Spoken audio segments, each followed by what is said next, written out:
At yun nga pala mga tol, na naman ako magawa sa buhay at trip ko na naman tong buhok ko. Tara, gupitan na ulit natin to. At medyo matagal-tagal na nga rin bago ako nakagawa ng video. Ngayon na naman bibira na naman tayo. At magpapasukan na naman, kaya medyo marami din ako nakagupitan na pagkataan. Kaya hindi ko na naisingit itong buhok ko. At medyo humaba na nga siya. At ngayon lang ako mayroong pagkakataon para gupitan ko itong buhok ko. Ang gagawin ko nga pala dito crop cut. Mukhang bagay naman sa hubog ng ulo ko. Pinaka nahihirapan talaga ako pagka ginugupitan ko yung sarili ko sa likod. Kaya binanatan ko lang to ng 8 guard. Mayroon kasi itong guntingin. Aminado naman ako noong una nahihirapan talaga ako maggupit sa sarili. Como hindi pa talaga ako sanay dahil nga wala pa akong kaalam-alam kung paano i-apply sa sarili ko yung ginagawa ko sa ibang tao. Kaya ang ginawa ko nagpractice at nanood ako ng ibang tutorial. Hanggang sa makita ko kung paano igalaw nila yung kamay nila kapag nagugupit sila sa sarili. Nasira na nga pala mga tol yung 0.5 ko na guard. Kaya gumamit na lang ako ng number 1 guard at pinanipis ko lang siya ng liha. Hanggang sa lumipis. At maganda naman yung pamblend. Kaya naman ako gumagawa ng mga video ganito hindi para magangas o magyabang sa ibang barbero.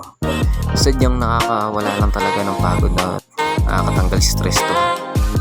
At nakakalibang naman talaga to kapag ginagawa ko. At yan nga pala mga tol naka-close lang yung lever ng clipper ko. At nilalaro-laro ko lang hanggang mabura yung ginawa kong guideline. At 10 taon ko na nga pala ito ginagawa sa sarili ko. Meron lang talagang mga pulidong nyumari. O kasi medyo hindi pa talaga pulido.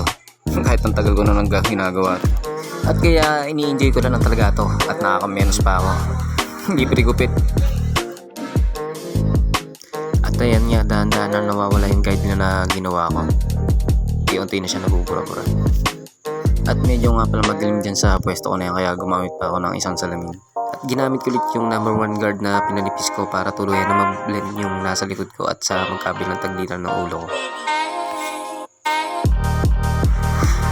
At naka-letters pa nga yung kamay ko dyan para ako nakakain ng sinupang prutas. Goma-goma.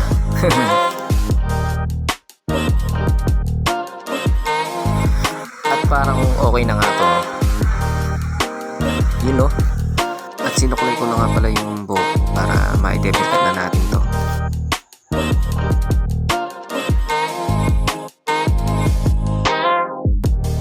Medyo nahihirapan nga pala ako sa pagde-depict sa sarili ko kung mga hindi ko ginagawa tong padala sa sarili ko. Di yata pantay At binawasan ko nga rin pala yung bandang ibabaw ng buhok ko. Medyo mahaba-haba na rin kasi. At kada linggo nga pala talaga ako nagugupit sa sarili ko. Napakabilis kasi yung mahaba ng buhok ko. Parang okay na pero konting ayos pa rin to. Konting-konti na lang.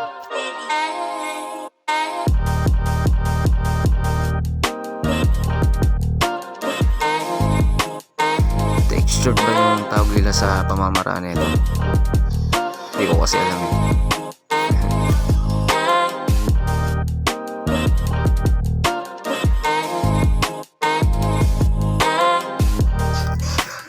Sa pag-aahit naman mga tol, hindi kailangan madiin. Kailangan banayad lang para hindi tayo masugatan. Yung katamtaman lang.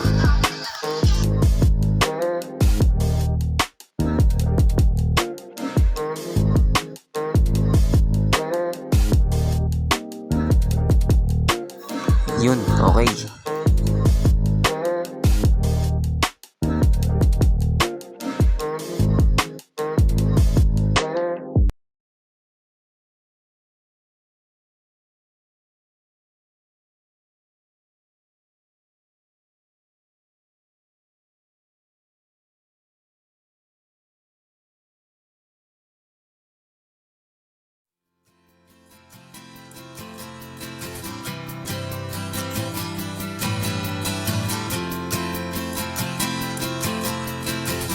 At yan nga pala mga tol ng resulta sa ginawa kong craft top sa buhok ko. Mukhang nagaya ko naman. Kaso nga lang mas pogi sa akin.